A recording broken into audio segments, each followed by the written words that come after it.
আজকে আমরা যাচ্ছি বাড়তি তারা মায়ের মন্দিরে। ওখানে আমার পরিবারের অনেক সদস্যকে নিয়ে যাচ্ছি। তো আপনারা সঙ্গে থাকুন, ওখানে গিয়ে আপনাদের সাথে দেখা হবে এবং সারা পথই আমরা আপনাদের সাথে শেয়ার করব। আপনাদের সাথে আজকে আমি পরিচয় করে দেব আমার একদম অতি কাছের একজন মানুষকে। আপনারা এই যে আমার দাদার সঙ্গে পরিচিত হন, আমার বড় দাদা। এই আসো শম্পা, বৌদি, এরা তো আপনাদের পরিচিতই। আন্নিক, ছেলে, মেয়ে। আর আসো, এই যে হৃদয়, আমার ছোট ভাই। হৃদয় তো আগে দেখছেন। আর গপ্পু, এই অপু, আমার ভাই। আমার পরিবারের অনেককে নিয়ে যাচ্ছি, আপনারাও আমার পরিবার, আপনারাও আমার সাথে থাকুন। চলুন সবাই মিলে একসাথে ঘুরে আসি।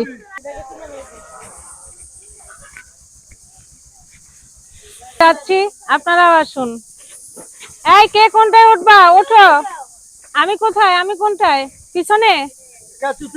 তাহলে চলছি, যাচ্ছি মহেন্দ্রতে।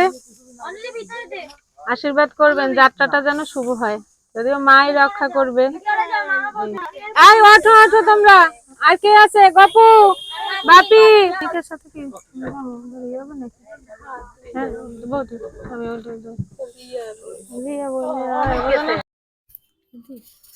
বন্ধুরা, আমাদের যাত্রা শুরু।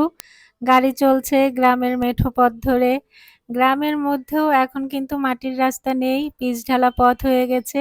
এই পথ ধরে আমরা গিয়ে উঠবো ঢাকা বরিশাল হাইওয়েতে। আর অনেকটা পথ আমাদের পাড়ি দিয়ে যেতে হবে। আর দেখুন গ্রাম কত সুন্দর। এবার আমরা এই যে উঠে পড়লাম ঢাকা বরিশাল হাইওয়েতে, কিন্তু গাড়ি তো অনেক দ্রুত চলছে, একটু ভয় ভয়ও লাগছে।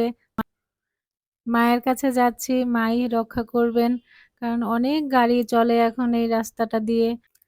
এখন আমরা যাচ্ছি বাটাজোর বাজারের উপর দিয়ে। এরপরেই আছে মাহিলারা, তারপর আশুকাঠি, গৌরনদী, টর্কি, তারপরে বাড়তি, আরো অনেকটা পথ। আমরা চলে এসেছি মন্দিরের খুব কাছাকাছি। অবশেষে অনেক একটা পথ পাড়ি দিয়ে ওই যে মায়ের মন্দির দেখা যাচ্ছে। এই যে আমরা মায়ের মন্দিরের গেটে এসে থামলাম, এখনই নেমে পড়ব। বৌদি তুমি নামো আগে। এই যে বৌদি নামছে, এবার আমি নামছি। শম্পা তুমি আসো, নেমে পড়ো সবাই। আমাদের বাকি গাড়িটিও চলে আসছে। ওই যে শম্পা আসছে, শম্পা আসো, চলো মন্দিরে যাই। এই যে আমরা মন্দিরের গেট দিয়ে এখন ঢুকবো। অনেক দিন আসছি করে আসা হয়নি, শুধু এই পাশের রাস্তা থেকে বাড়ি আর ঢাকায় এই যাওয়া আসা করেছি, কিন্তু আজকে মনোবাসনা পূর্ণ হলো, মায়ের দুয়ারে চলে আসছি। একদম নিজের বাবার বাড়ি আসার মতো। যখন মায়ের কাছে যাই তখন যেমন ভালো লাগে, আজ মনে হচ্ছে ওইভাবেই আমি আমার আরেক মায়ের কাছে আসছি, সেই রকম একটা অনুভূতি, সেই রকম ভালো লাগছে। হ্যাঁ, কি সুন্দর মন্দির, একদম অভূতপূর্ব দৃশ্য এখানে মায়ের। শনি মঙ্গলবারে এখানে ভোগ দিতে হলে নামগোত্র লিখে কুপন নিয়ে যেতে হয়। এখন আমি ধীরে ধীরে মন্দিরের করিডোর পেরিয়ে সিঁড়ি দিয়ে উঠছি, মায়ের কাছে যাচ্ছি। শরীরে এক অন্যরকম শিহরণ লাগছে মায়ের দিকে তাকিয়ে। এটা সবার, আমার মতো সবারই লাগছে মনে হচ্ছে। এখানে মায়ের অন্য সন্তানেরাও আসছে, অনেক পূজারী এখানে, যে যার মতো করে ভক্তি নিবেদন করছে। অনেক দূর দূরান্ত থেকে পূজারীরা এখানে আসছে তাদের পূজা মনস্কামনা পূরণ করতে। মাকে একটু প্রণাম করে নেই, তারপরে বাকিটা ঘুরে দেখব। রক্ষা করো মাগো, তোমার সব সন্তানদের মঙ্গল করো, তোমার পায়ে সবার মতি নিবেদন করো,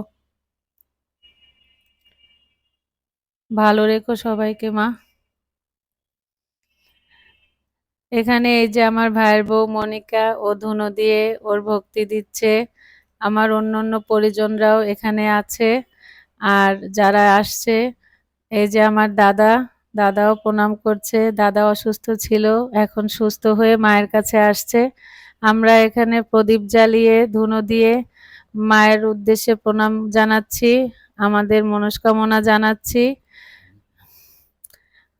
অনেক মানুষ যারা এখানে আসে পূজার মন্দিরে সবাই এভাবে আমাদের মতো করেই ধুনো যায়, প্রদীপ জ্বালায়, মোম জ্বালিয়ে তাদের মনের বাসনাগুলো মায়ের কাছে জানিয়ে থাকে।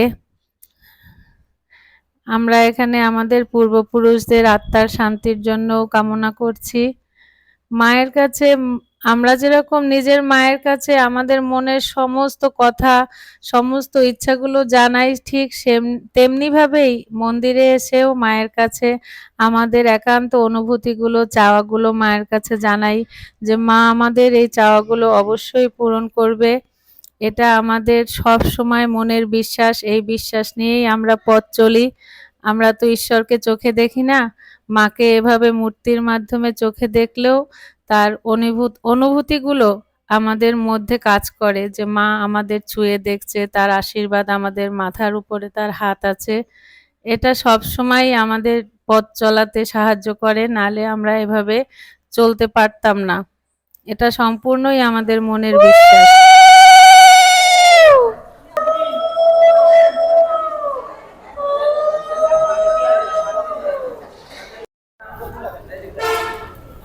পূজারীরা বসে আছে এখানে পুজোর অপেক্ষায়। 12টা বাজলে পুজো শুরু হবে। আর এই যে আমরা চলে আসছি এখন মন্দিরের পিছনে, এখানে ভোগ রান্না হচ্ছে। পুজোর শেষে সবাই ভোগ গ্রহণ করবে, কারণ অনেক দূর দূরান্ত থেকে ভক্তরা আসে, তো এখানে প্রসাদ নিয়ে তারপরে তারা যায়।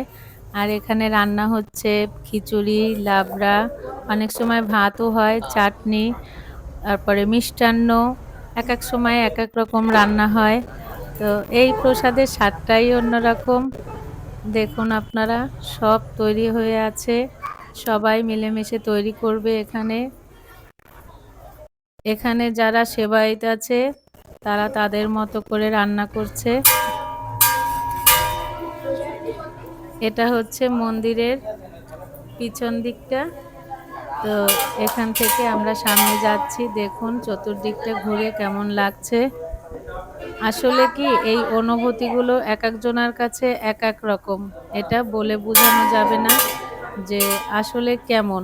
যে যার দৃষ্টিভঙ্গি দিয়ে, মনের আর কি ভক্তি দিয়ে মন্দির দর্শন করে, মাকে দর্শন করে, এটা দেখানোর কিছু না, এটা উপলব্ধি করার বিষয়। তো আমার তো খুবই ভালো লেগেছে। আমার বাড়ির পাশে তারা মায়ের মন্দির, নাসিকা উগ্রতারা মন্দির, এখানেও মা তারা বিরাজ করছেন। তো এই যে মায়ের অনেক মহিমা আছে, অনেক গুণকীর্তন আছে, আর সেগুলো তো একবারে বলে বা বোঝানো সম্ভব না। তো ধীরে ধীরে আমরা পরে যখন আবার আসবো মায়ের মহিমা আপনাদের জানাবো। মা খুবই জাগ্রত। এই যে মন্দিরের সামনেটা, পাশেই আছে করিডোর। তো এখানে পিছনে আবার মায়েরইও আছে, এখানে কেউ এসে যদি থাকতে চায় সেজন্য এখানে ভবন তৈরি করা আছে, রেস্ট নেওয়ার জন্য ওয়াশরুম, সব রকম ব্যবস্থা এখানে করা আছে, যাতে কোনোভাবেই ভক্তদের এখানে এসে কোনো রকম কোনো সমস্যা না হয়। কর্তৃপক্ষ সেই ব্যবস্থাই এখানে করে রেখেছেন। আপনাদের আসলে ভালো লাগবে, কোনো অসুবিধায় আপনারা পড়বেন না। এই যে দেখুন, এই যে মানুষগুলোকে এখানে দেখছেন, এরা কিন্তু সবাই মায়ের প্রতি সেই বিশ্বাস, ভক্তি নিয়ে আসছে, এবং এখানে অধিকাংশ মানুষই আসছে তাদের মানত পূর্ণ করতে।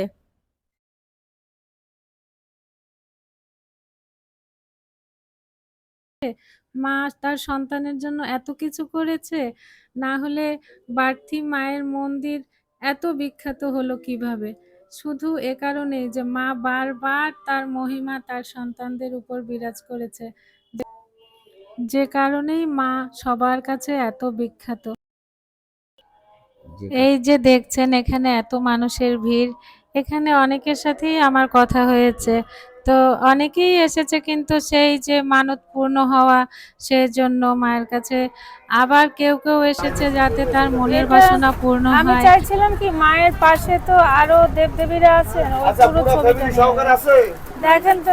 নাই না, ও এখন মায়ের ছবি হাতে নিছি, আমি রেখে যাব না, বুঝছো? যাই হোক, আপনারা পুজো দিতে চাইলে এখান থেকে পুজোর সমস্ত রকম ভোগ সামগ্রী যা কিছু আছে পুজোর জিনিস সবকিছুই এখানে পাওয়া যায়, এখানে আসতে পারেন। এখান থেকে দেখেছেন কত পূজারী কত ভক্ত এখানে বসে আছে মায়ের কাছে। আমিও বসে আছি তাদের মধ্যে মায়ের কাছে। মনে হচ্ছে যেন মা আমার পাশে বসে আমার মাথায় হাত রেখে আশীর্বাদ করছে। এই এটা আপনারা এখানে না এলে বুঝতে পারবেন না যে মা কতটা জাগ্রত। আমি সেই ছোটবেলা থেকে এখানের মায়ের গল্প শুনেছি, আজ তো মায়ের কাছে এলাম। এখানের নাম কি? এখানে আসলে ও মা কালী ভ্যারাইটিস স্টোর। যাই হোক, হ্যাঁ দাদা, হ্যাঁ ছবিগুলো তো খুবই সুন্দর দাদা, আমার তো খুবই ভালো লাগছে। আচ্ছা এই যে এইটা দেখেন তো দাদা, এটা কেমন? হ্যাঁ এটা এখানে আছে? ও এখানে শাখাও পাওয়া যায়। হ্যাঁ আমার ভাইয়ের বউ তো কিনলো, শম্পা শাখা কিনছে। হ্যাঁ দোলের জন্য রং, যারা দোল, এখানে কি দোল উৎসব হয়? হয় না, না? ও।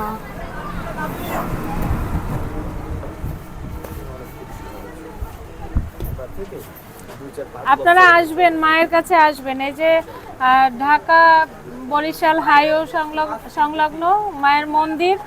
আসবেন মায়ের কাছে, আসলে অবশ্যই আপনাদের যার যা মনোবাসনা আছে পূর্ণ হবে, আর মা আপনাদের সমস্ত বিপদ থেকে রক্ষা করবে। মায়ের কাছে এসে আজকে আমি এটুকুই আমার সান্ত্বনা, যে আমার মনে হচ্ছিল যে হ্যাঁ আমি মাকে একদম ভিতরে আমার তার অস্তিত্ব আমি উপলব্ধি করছি, যে না মা হাত বাড়িয়ে আমাকে বলছে আমার কাছে থাকো, বসো আমার কাছে আবার এসো। আচ্ছা ছবি দেখছো কোনটা? এটা এই মাকে নেবো, এটা ভালো লাগছে দাদা, কেমন লাগছে?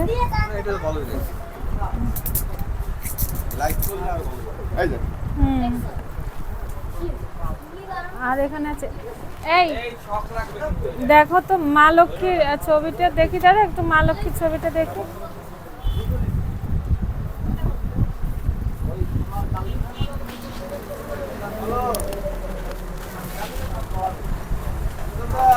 দেখো তো মায়ের মুখটা কেমন লাগছে তোমার? ভালো লাগছে মাকে? মা তো সুন্দরী, সব ছবি ভাল লাগবে। তারপরে হুম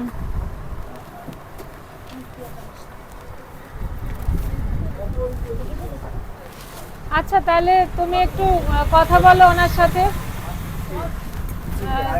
ঠিক আছে, কথা বলে দেখো। হ্যাঁ আসছি, দেরি হয়ে যাচ্ছে, আসো। ছিলাম বাড়তি তারা মায়ের মন্দিরে, আপনারা দেখলেনই তো। তো মায়ের পুজো আজকে এখনো শেষ হয়নি, কারণ শনি মঙ্গলবার অনেকটা সময় নিয়ে পুজো হয়। এখানে মা শীতলা, মা মনসা, মা জগদ্ধাত্রী, শিব ঠাকুর ওনাদেরও পূজা হয়, যার জন্য অনেক সময় লাগে। বহু দর্শনার্থী পূজার্থী আসছে। এখানে পুজো শেষ হতে বিকেল 5টা বেজে যাবে, তাই আমরা এখানে তুলে ধরলাম এই মন্দিরের বিভিন্ন দিক। তো সবকিছু তো আমরা তুলে ধরতে পারিনি, যারা এখানে না আসছেন তারা অন্তত দূরে বসেও উপলব্ধি করতে পারবেন। আজকের মতো তাহলে এটুকুই, ভালো থাকবেন সবাই।